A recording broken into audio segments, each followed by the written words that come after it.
দেখছো না ওর চোখে ভুলের কাজল, আর সেই ভুলের কাজল করা চোখে আজ জ্বলছে অনুশোচনার অশ্রু। এবার আমায় তুমি খাই দাও শিউলিদি, তার হয় না সোমা। আজ তুমি বাংলার বধূ, স্বামীর ঘরে তোমার তীর্থক্ষেত্র, হাতে শাখা মাথায় স্বামীর ঘর সিঁদুর পরে আজ তুমি তুলসী তলায় গাইবে মঙ্গল গীত। কি মঙ্গল গীত?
এবার আমার কি হবে শিউলিদি? সমাজের মানুষ যদি এই ঘটনা বিশ্বাস না করে, বিশ্বাস তাহলে করতেই হবে কাজল। আমাদের সামনে উদয় হয়েছে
জীবন গড়ার উদ্দেশ্য নিয়ে কোনো ছাড়তে যায়নি।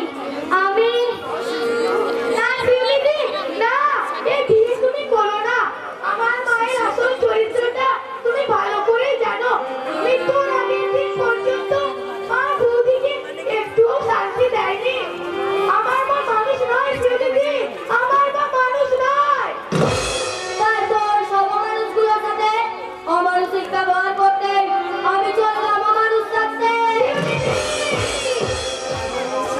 কাজল, সোমা, আমার অনেক দিনের স্বপ্ন ছিল এই আন্দোলনে ফাইট করব,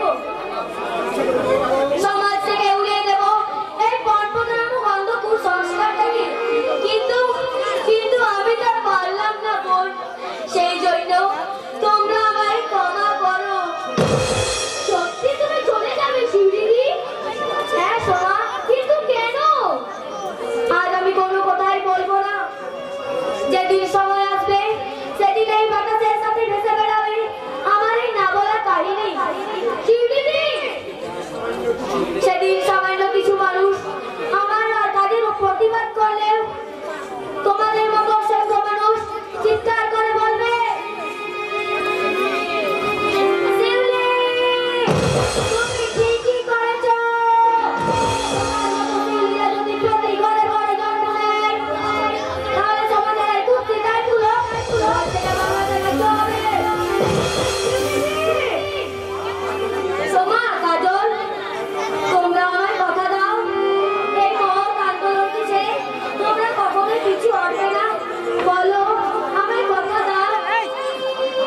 আমি তোমায় কথা দিলাম শিউলিদি, আমি কখনো কোনো অবস্থাতে আমাদের এই আন্দোলন নষ্ট হতে দেব না। আমিও তোমায় কথা দিচ্ছি শিউলিদি, জীবনের শেষ দিন পর্যন্ত আমি তোমার এই মহৎ সৃষ্টিকে মাথায় তুলে রাখবো।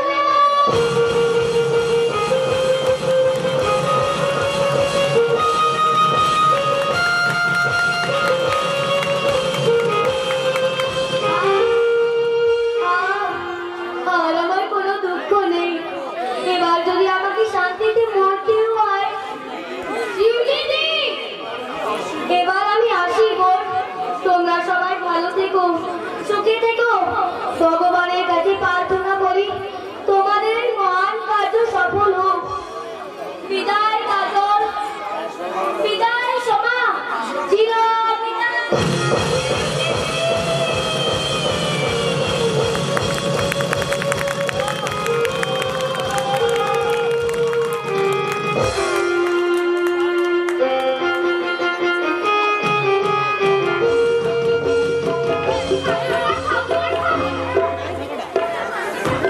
আমি কিছুতেই খাবো না। তুমি আমার এমন করছে না, না খেলে শরীর খারাপ করবে। করো, তবুও আমি খাবো না।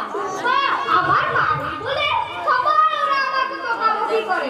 কেউ ভালোবাসে না, একটুও না।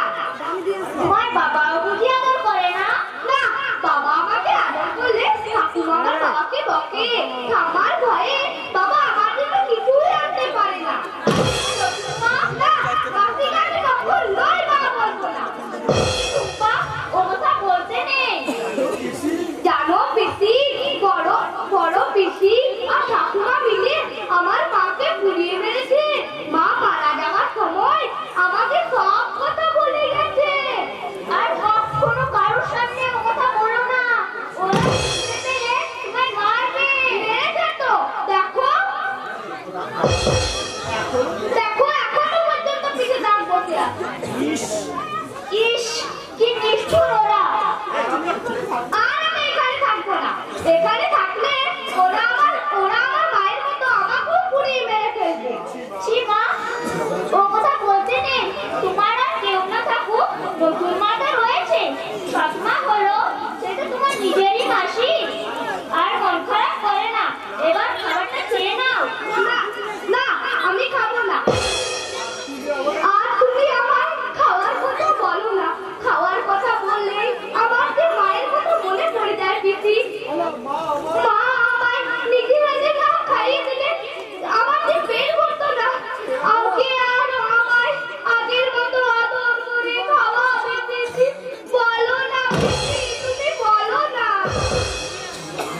ও খাবারটা তুমি এখানে রেখে যাও খুশি, ও পরে খেয়ে নেবে।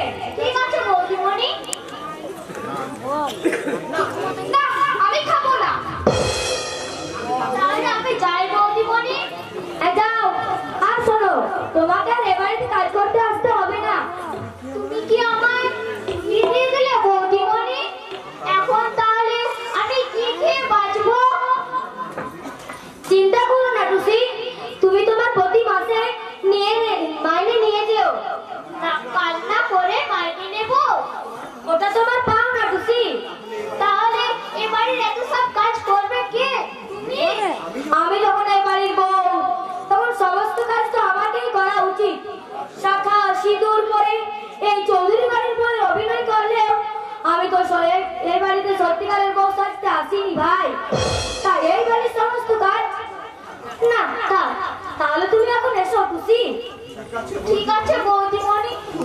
চুপ্পাকে একটু দেখো, তুমি ছাড়া এই মুহূর্তে এই বাড়িতে আর কেউ নেই গো বৌদিমণি।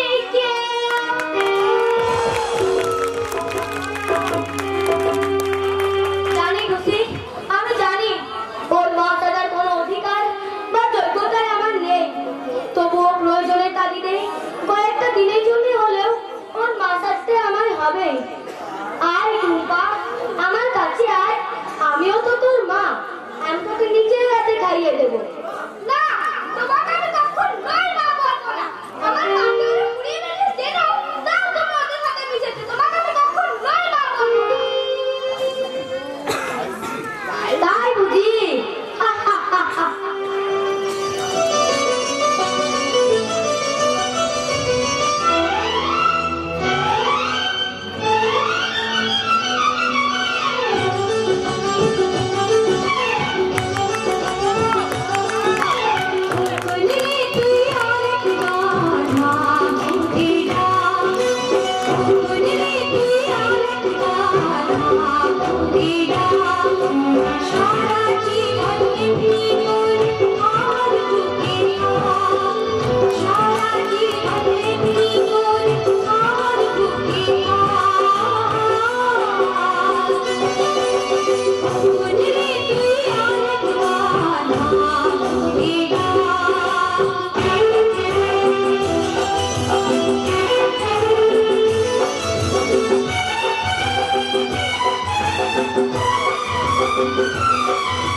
তোমার লজ্জা করে না কি? যদি ভালো যাও তো ওই গয়না খুলে আমার হাতে দাও, নইলে এই যে এই হাত দুটো দেখেছো, এই শক্ত হাত দিয়ে তোমার মতো কত মেয়েকে পিটিয়ে সোজা করে দিয়েছি। তাই একটা বার প্রমাণ চাও নাকি? আমি কি দেব না বলেছে নাকি? ও মা, তুমি চুপ করে থাকবে। ও আমি কিছু বলবে না মা। দেবে না, আমাকে নিজেকে খুলে নিতে হবে। এই তো দিচ্ছি।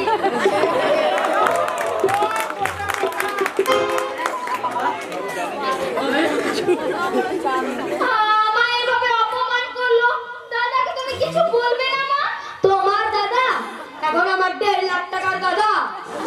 এই দাদু তো আমার এখন মোটেই করবে। স্বামীকে তুমি দাদা বলছো বাবা? যে স্বামী স্ত্রীর মর্মবতী না, যে স্বামী বেঁচে থাকতে তার স্ত্রীকে এই বাড়িতে আকালে পুড়ে মরতে হয়, তাকে অসুর বললে অনেক কম বলা হয়। বাবা!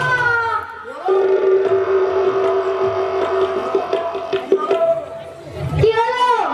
ওই চাবির কথাটা এবার আমার হাতে দেবে না? আমাকে নিজেকেই চিনে নিতে হবে।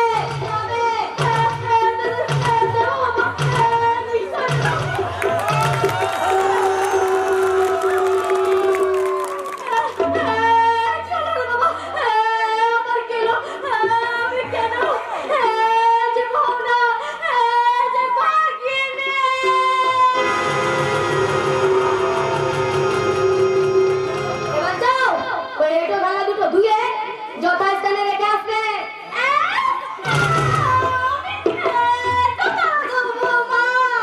শুধু এঁটো থালায় নয়, এবার রান্না করা, কাপড় কাচা, বাসন মাজা, সমস্ত কাজ করবে তুমি তুমি তুমি।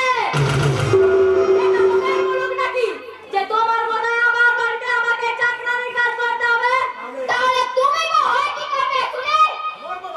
আমার বাবা তো 1.5 লাখ টাকা বরপণ দিয়ে চাকরানি কাটবার জন্য এই বাড়িতে বিয়ে দেননি। 1.5 লাখ টাকা বরপণ দিয়েছো বলে তুমি আমার মাকে চাকরানি খাটাবে? তুমি যদি 1 লাখ টাকা বরপণের চলে তোমার শ্বশুরের ননদকে চাকরানি লগন করে রাখতে পারো, আমি 1.5 লাখ টাকা দিয়ে কেন তো পারি না?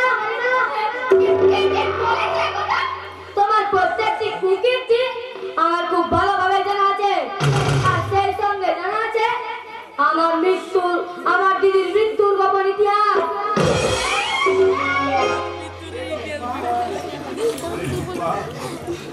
ওরে টুম্পা, তোর মা যদি আমার মতো একটু ফোর্স অন্তত করতে দিত, তাহলে শয়তানি দুটো কি তোর মাকে এত সহজে পুড়িয়ে মারতে পারতো?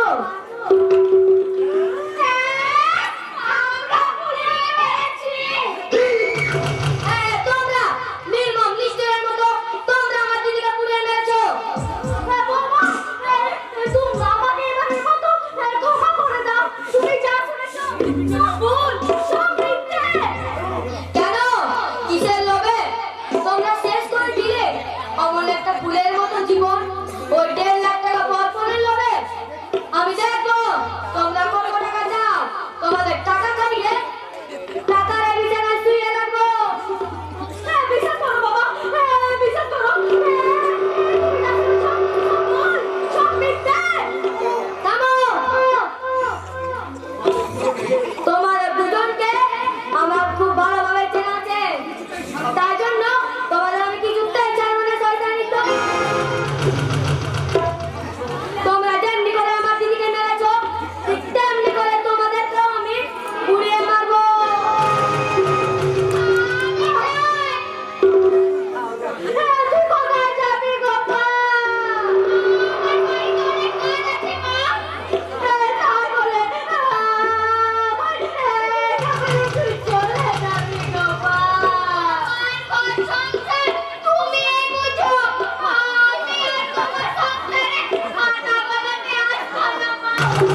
আপনাদের আশীর্বাদে আজকের এই পাড়াটি আত্মভাবে সম্পন্ন হল।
পরবর্তী বছরের আকর্ষণ কষাই